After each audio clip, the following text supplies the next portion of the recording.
What is up, guys? KackisHD here. Thank you so much for stopping by, and today we are going to be going over how to complete the brand new Iron Banner quest as fast and easily as possible. Doing this quest will get you a full set of the brand new Iron Banner armor and allow you to start turning in your tokens to Lord Saladin and get some amazing loot. It actually turns out that he is giving out enhanced armor mods like absolutely crazy. So let's get started. But just before we do, hey, you want to upgrade your headset? Check the link in the description down below. I'm partnered with ASTRO, so you are going to get a discount on any ASTRO product while supporting the channel. Definition of a win-win. Alright, now this guide is definitely going to be meant more for new players, especially considering the fact that Destiny 2 New Light free players can participate in Iron Banner and are likely wondering, what the heck should I use? What's good? How do I complete this part of the quest step? How do I capture zones faster? All of that stuff. That's what we're going to be going over. If you're a veteran player who's done a million Iron Banners, you're probably going to know the content we're going to cover.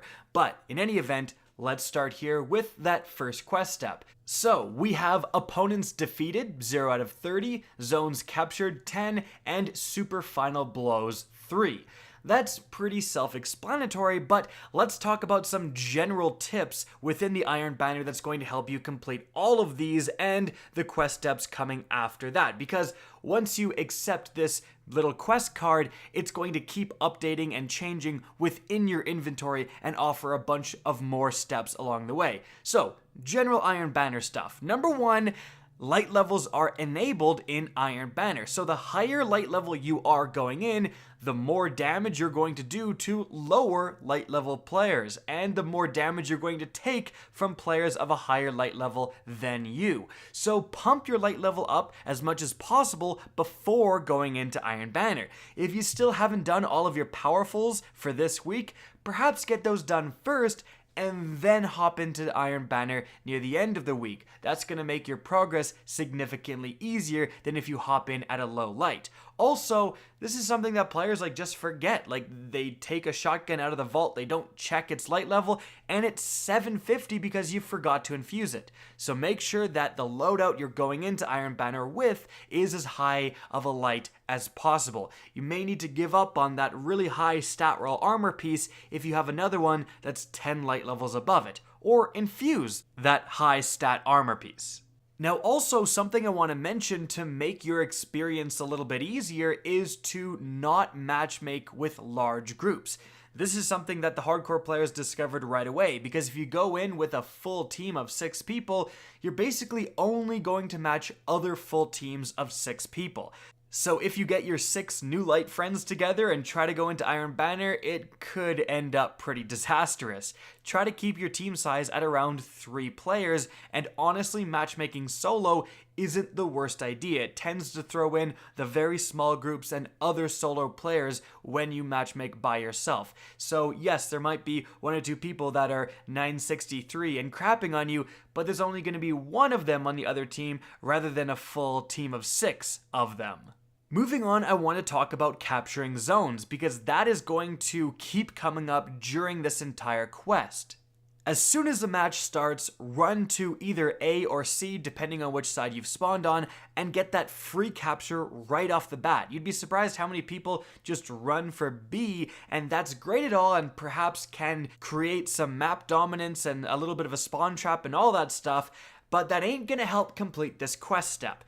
So get that free capture on the bat, and additionally, the way Iron Banner works is that if your team or the enemy team captures all 3 zones, it's going to lock them down for a little bit so you can get extra points, but that should be your cue to get ready to capture another zone, because after only a short amount of time, all 3 zones will become capturable again. So they'll lock down, the other team will get all 3 zones for 10 seconds, then they'll all become Neutral. So you want to use this as an opportunity to get an easy free flag cap.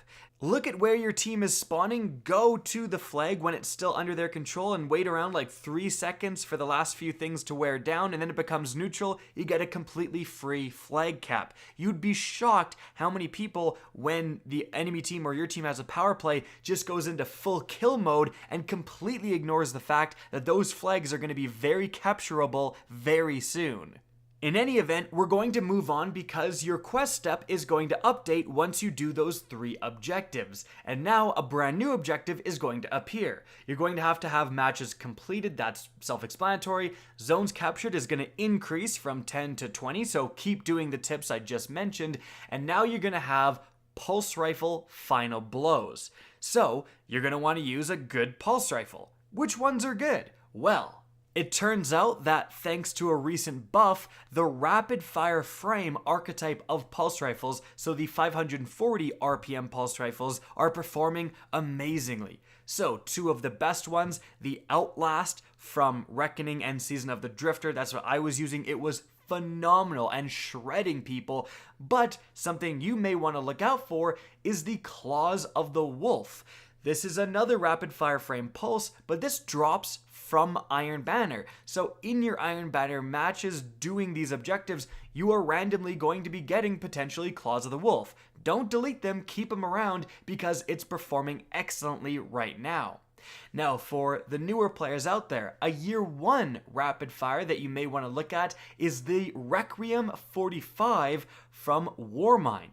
This actually has pretty substantial range, like really good range because it has Acura's ballistics. But if you're on console, it can have steady rounds to calm down the stability. This is actually something that will perform pretty darn well. However, it's not like rapid fire frame or bust. There's several other great pulse rifles out there. The Bygones from Gambit is as always great. The brand new Adhortative from the Vex Offensive that a lot of players have access to. This, especially if you get it with multi-kill clip, can be phenomenal. I made a whole video on how good it actually was, and it's great in Iron Banner too. Now, in that same archetype, but from year 1, if you have an inaugural address pulse rifle, this is from the Leviathan Raid, this is still one of the best pulse rifles in the game, even though it's from year 1. It comes with kill clip and Outlaw, allowing you to, well, get a headshot kill, which is pretty easy with a pulse rifle, reload extremely fast, and get the benefits of kill clip. This thing shreds, it's always shredded, just people forget about it. Continuing with some year 1 gems, we have the Nurgle PR4. This is going to be fully automatic thanks to one of its perks and is just extremely beginner friendly to use, shoots fast enough that if you miss a burst, your time to kill doesn't completely go out the window like some of the other pulse rifles on here. And honestly, the year 1 and the randomly rolled versions of the Nightshade pulse rifle are pretty decent as well. Just look at those stats. This comes in the year 1 version with kill clip, and look at the reload speed that synergizes with kill clip. Absolutely absurd, and something I definitely wouldn't be embarrassed using in Iron Banner. But let's quickly talk about some exotic recommendations for pulse rifles. First and foremost, if you've got it, the Bad Juju is phenomenal.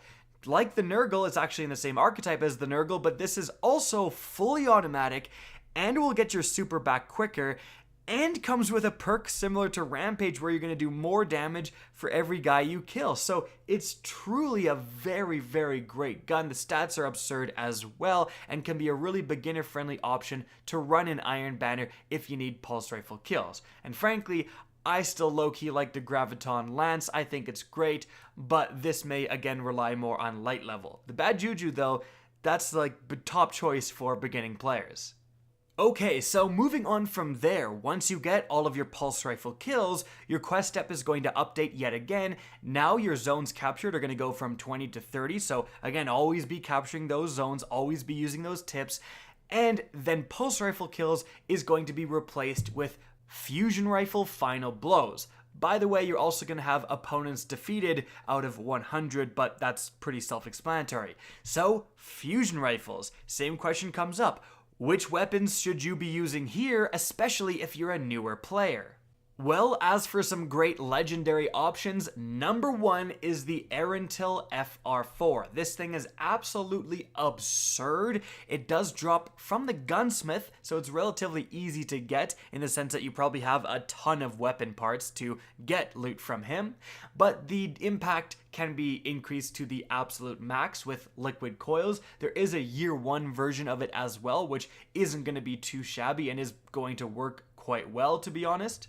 And if you do get one of the new randomly rolled versions with something that increases your charge rate, like backup plan, like I had someone use it against me and it was disgusting. Like in 2 nanoseconds, it charged and instantly killed me. It was ridiculous. So that's the top choice. But the main ingredient actually isn't going to be bad as well, especially if you consider that the year one version comes with a very good roll of Rampage and also liquid coils to increase its damage even further, and the range and stability on this thing are way better than the Erentils. Well, not the range, but the stability definitely. So you can increase it to Erentil starting damage pretty much while maintaining great stats. Seriously, the main ingredient is often overlooked, but it's quite good.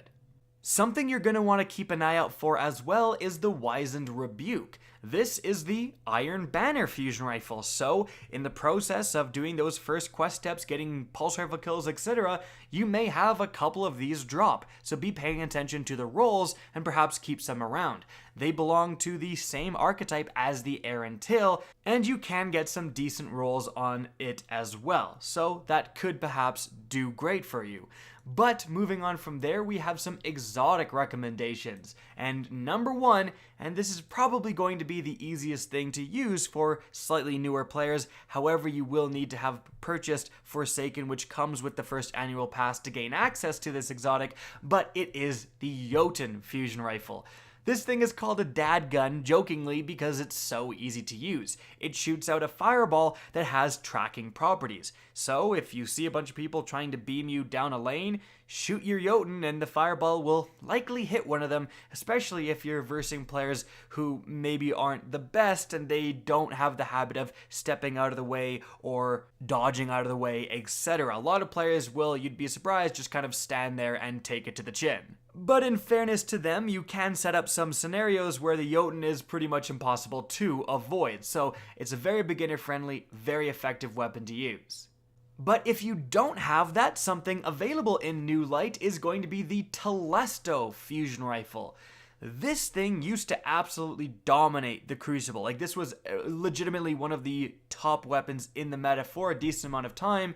It was the recipient of a nerf at some point, but it's still not terrible. It's going to shoot little explosive balls that are actually proximity detonated, so on top of just shooting people with this normally and having a pretty darn likely chance to kill them, you also have the opportunity to do things with this weapon, like shoot the heavy crate, and then when people go to get heavy, all of your little balls will explode and kill them, it's pretty fun. In any event, after getting your fusion rifle kills, your quest step is going to update yet again, and now you're going to have super final blows out of 15, again zone captures goes up to 40, and now you have SMG final blows. Now before we get into some SMG recommendations, a quick word about super final blows.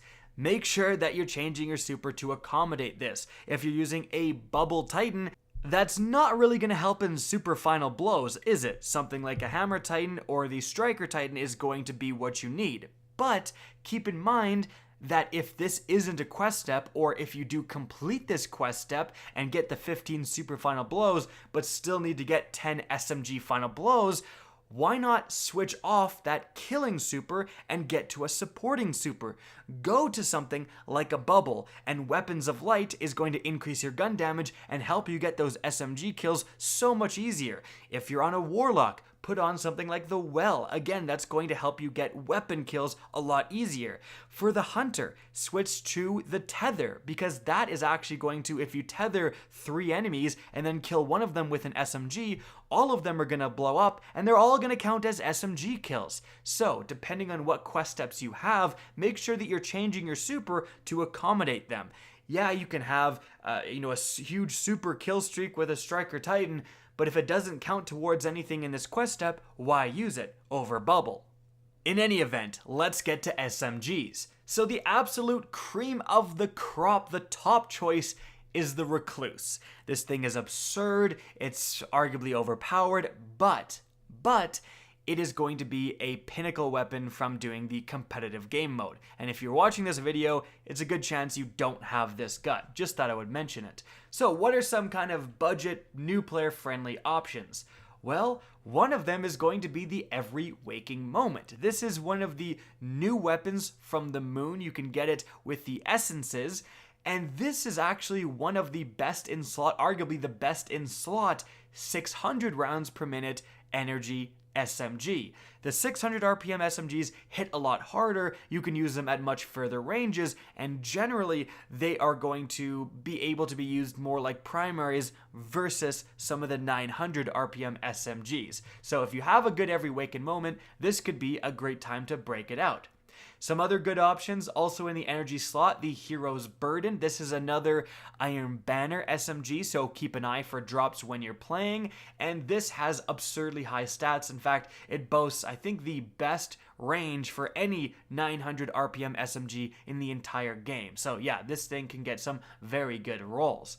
Moving on from there, we have some great 600 RPM options for the kinetic slot. The Antiope D is a great option. This thing actually used to rule the Crucible back in the day and still is not too shabby. If you can get a good randomly rolled version on it, that's fantastic, but the year 1 version coming with kill clip isn't too bad either, and ricochet rounds to support the range as well. But if you like that, there is a super slept on option, and that is the Sundok C. It's a blue submachine gun. You can see here, it's acquired from the adventure Exodus Siege on Nessus. This, as you can see, basically has the year 1 roll for the Antiope D. It has just a tiny bit less range, but better handling and reload speed and an extra round in the magazine. It might seem a little bit weird bringing a blue weapon into the Iron Banner, but genuinely because of this weapon's absurd starting stats and also very good perks, it turns out to be one of the best 600 RPM SMGs in the game. However, moving on from there to the exotic recommendations, the top dog here is the Huckleberry. This is a year 1 exotic, new light players can access this, and the Huckleberry is actually one of the top meta weapons in the game right now for PvP. It's truly absurd. It belongs to the extremely rare 750 rounds per minute archetype. It has great starting stats, it has some great perks. The exotic perk actually speeds up its rate of fire as you continue to shoot it as you hold the trigger, so you can get some pretty ridiculous double kills and stuff with it. Genuinely, if you need SMG kills and you have the Huckleberry, it's probably going to be your top dog. However, if you don't have it, another actually pretty good choice is the Risk Runner exotic SMG, especially since there's a brand new exotic quest that lets you for sure acquire this weapon. So you can do it, and 100% at the end, you're gonna not only actually get this gun, but get its exotic catalyst as well, which only improves it. So this thing actually has pretty darn good starting stats. It belongs to the 900 RPM archetype, but its exotic perk makes it so that if you're shot with arc damage, this thing is going to do more damage, and you only take 50% damage from arc sources. So I was actually using a really powerful scout rifle called the No Feelings, but it happened to be arc. I randomly was shooting someone that was using a Risk Runner, and I was triggering their exotic perk whilst doing like no damage to them. So the Risk Runner is a decent SMG in its own right, but you're also just gonna randomly get free kills from people using arc weapons expecting to kill you normally when you take no damage and then boost your own damage and absolutely destroy them. In any event, it is time to move on, because once you get those SMG kills and the other steps, your quest step is going to update yet again, and now you're going to have matches completed, zones captured again, and now grenade launcher final blows. Or wait, but it says super final blows. And you're going to notice if you get a kill with a grenade launcher, it isn't actually going to do anything. Well, it turns out that this quest step is bugged, and although it shows grenade launchers and says super final blows, it's actually SMG kills again. So it's 10 SMG final blows, and you can see that in the background gameplay. I have 0 out of 10. I get an SMG kill with the Recluse. I'm sorry, but I'm not here to make friends. I'm here to get the quest done. And then I have 1 out of 10 for my final blows. So whatever SMG you found the most success with in the previous step, just use it again for this step. And once you get all 3 components of this final step complete, the quest step is going to update just saying that you have to go and visit Lord Saladin. You do so, and then you can start turning in those tokens, and this quest is complete.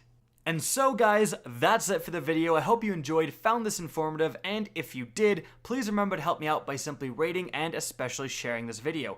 If you guys want to see more Destiny 2 content similar to this, don't be afraid to slap that subscribe button. And if you guys want to get in touch with me and keep up to date with the latest channel activity, the best way is to follow me on Twitter at RickKackis. That's linked in the description down below. Again, I hope you enjoyed the video, and as always, have a good day.